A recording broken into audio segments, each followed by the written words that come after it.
y la excitabilidad de la membrana. Esto hace más resistente a la despolarización. Al haber menor resistencia a la despolarización, el mecanismo para que esto suceda es que se actúa sobre los moduladores alostéricos positivos de los canales de potasio, de una familia de canales a los que se llama KCNQ y principalmente la KB7.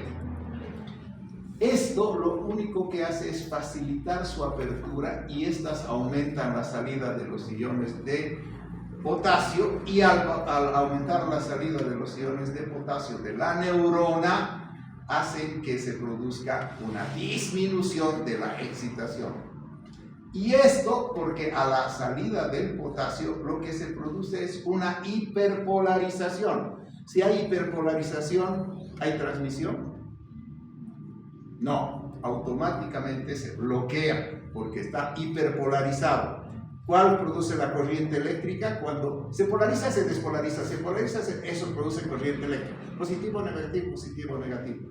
Si eso no existe, por lo tanto, lo que va a pasar es que si se hiperpolariza, todo se vuelve positivo. O se produce una hipopolarización, todo está en negativo, o unos cuantitos partes se han polarizado y despolarizado. En ese momento no hay transmisión eléctrica a nivel del cerebro. Y si no hay transmisión eléctrica, ¿hay crisis epiléptica?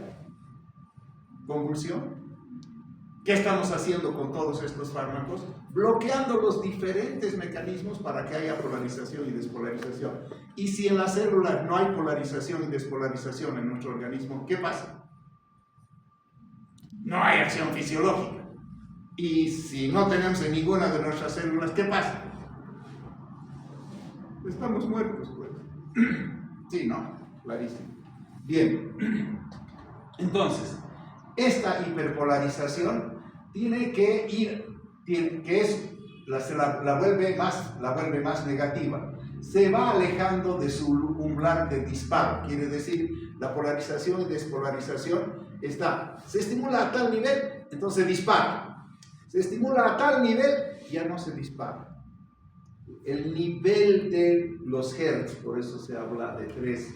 El nivel de los hertz es el que produce la polarización y la despolarización. ¿Cuáles son los fármacos prototipo? Habrán visto que la última partecita de ellos siempre habla de los fármacos prototipo.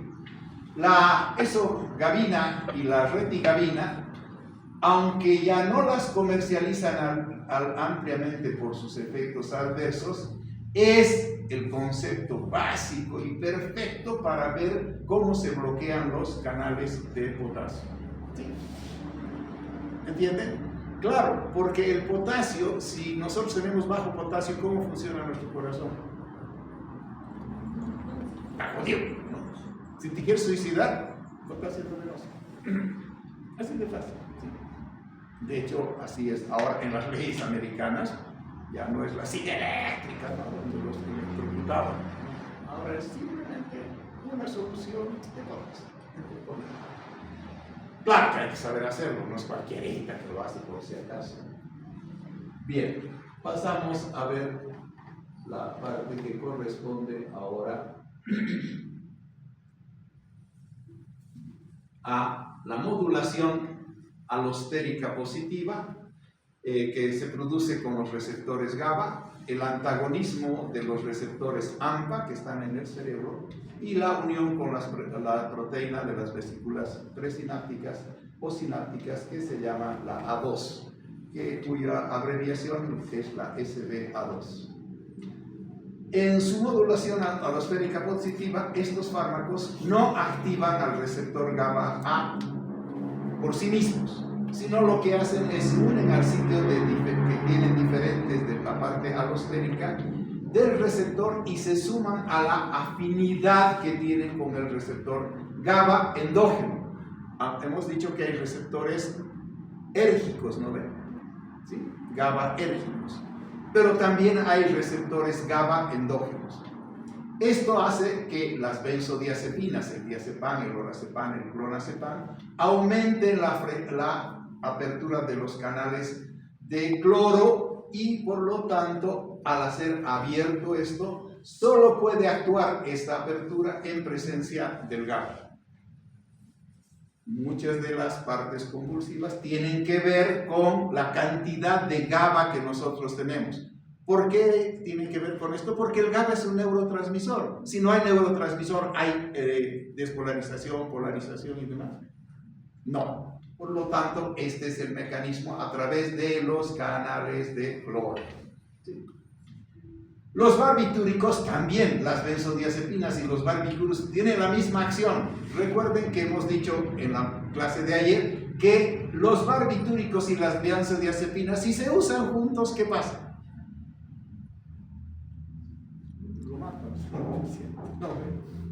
Los mayores efectos tóxicos se producen por esto. Y si están actuando por el mismo mecanismo, y estos, los barbitúricos, lo que hacen es aumentar la duración de la apertura de los canales de cloro, lo que va a pasar que a dosis altas directamente va a haber una mayor toxicidad. Porque lo que estamos haciendo es bloqueando totalmente los canales de cloro. Bien, ¿cuál es la consecuencia de bloquear los canales de cloro? La consecuencia de bloquear los canales de cloro es que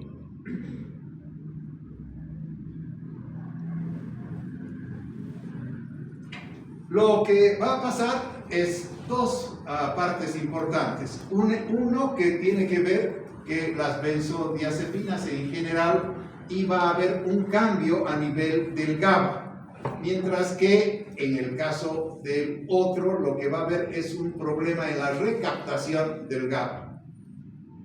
Bien, cuando actuamos en el mecanismo de inhibir e inhiben en forma irreversible al GABA, y esta inhibición se hace a través de su transaminasa llamada GABA-T. Esto hace que se produzca una degradación del GABA. El GABA ya no va a poder actuar, y al no actuar aumenta la concentración del GABA en las terminaciones presinápticas y en el glía. ¿Glía qué es? El conjunto de las células que conforman el cerebro, no solo en las neuronas, sino en todo el conjunto de células que conforman el cerebro, le llamamos glía. ¿Sí? Bien, cuando se produce esto en la glía, esto hace que se pueda llevar a una mayor liberación del GABA hacia las sinapsis. El otro mecanismo que también está claramente por una recaptación del GABA, se inhibe la recaptación del GABA y por lo tanto no tenemos GABA de neurotransmisor. Si no tenemos GABA de neurotransmisor, ¿habrá epilepsia? ¿Habrá convulsión? ¿Habrá excitación? No, lo que hace es inhibir. ¿Y cómo se inhibe? Bloqueando al transportador GABA tipo 1, llamado GAT1, que es la principal proteína encargada de limpiar el GABA de la hendidura presináptica. Si en la hendidura presináptica se queda el GABA, ¿habrá transmisión? ¿Por qué no habrá transmisión? Porque si se queda sigue estimulando y la hiperestimulación bloquea la transmisión, ¿sí? Bien. En este momento lo que se hace, la consecuencia será inhibir la recaptación, aumentando la concentración y el tiempo de permanencia en la sinapsis. ¿Qué es lo que hace esto? Prolonga su efecto inhibitor. Bien. El siguiente efecto importante está dado por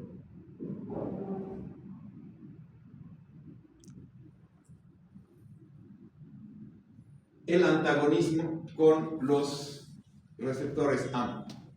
En el antagonismo con los receptores AMPA, el mecanismo de acción es bloquear los receptores AMPA.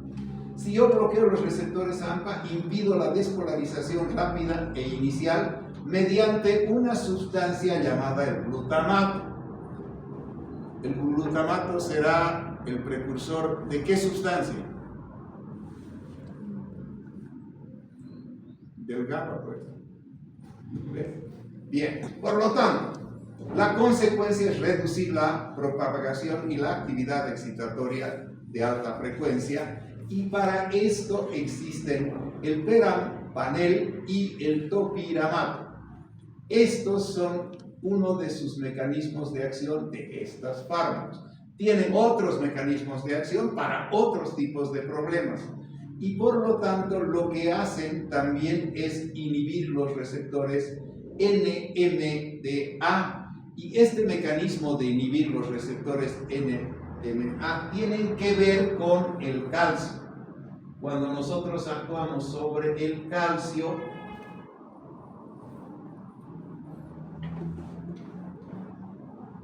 bloqueamos los receptores y se reduce el influjo de calcio a nivel de la célula. El calcio es el que despolariza y polariza.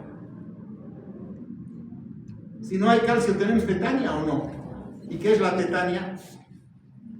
La imposibilidad de que se contraiga un músculo, ¿sí? Entonces, cuando tenemos este problema, vamos a hacer que estos bloqueen los receptores, y el influjo de calcio, la despolarización se convierte en algo sostenido. Si se está despolarizado sostenidamente, ¿actuará? No, se bloquea la actividad. Y por lo tanto, el fármaco prototipo de este grupo es el felbanato. El felbanato, su uso está simplemente hoy no tan importante porque está limitada su acción por su toxicidad. Lógico, si yo estoy bloqueando el calcio, no solo voy a tener problemas en todos mis músculos, porque serán en los músculos lisos, en los músculos estriados, en el músculo cardíaco, ¿o no? ¿Sí? Entonces, hay que fijarse que para esto está muy claro, ¿no? Que hay que saber qué. Fisiología. Todo lo que estoy hablando es de fisiología. ¿Alguno lo sabía? ¿Alguno lo entendía? Bien. ¿Cómo diablos van a poder saber sobre farmacología si no tienen ni idea de lo que produce fisiológicamente? Aunque he dicho que habría que ver qué estamos haciendo para la parte de las exigencias, ¿no? Porque es tan gracioso que no hay el capítulo de introducción al sistema nervioso central. ¿Cuál es el capítulo? No. ¿Será importantísimo para entender esto? ¿La única forma de entender? Claro que es la única forma de entender. Y si no sabes la parte bioquímica, no tienes idea de nada, pues. Y por eso los resultados son claros, porque la fisiología es un resultado de hacer coherencia entre lo que es la sustancia y lo que es el órgano y lo que es sus acciones, ya sean fisiológicas o farmacológicas. Y bien, para terminar esto, nosotros lo que vamos a hacer es ver lo último, que es la unión con las proteínas de la llamada vesícula sináptica, que se llaman vesículas 2A y que se abrevian SB2A. La SB2A, la proteína, es una proteína integral de las vesículas presinápticas que contiene neurotransmisores. Una vesícula es eso, ¿no?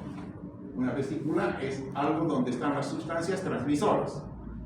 Y en el caso de ser antes de la sinapsis se llaman presinápticas. En la sinapsis son sinápticas, así de fácil. ¿Qué contienen los neurotransmisiones? Se cree, hoy no está demostrado, pero se cree que esta función es moduladora del sitio donde se produce la exocitosis. ¿Qué quiere decir exocitosis? Liberación de los neurotransmisores.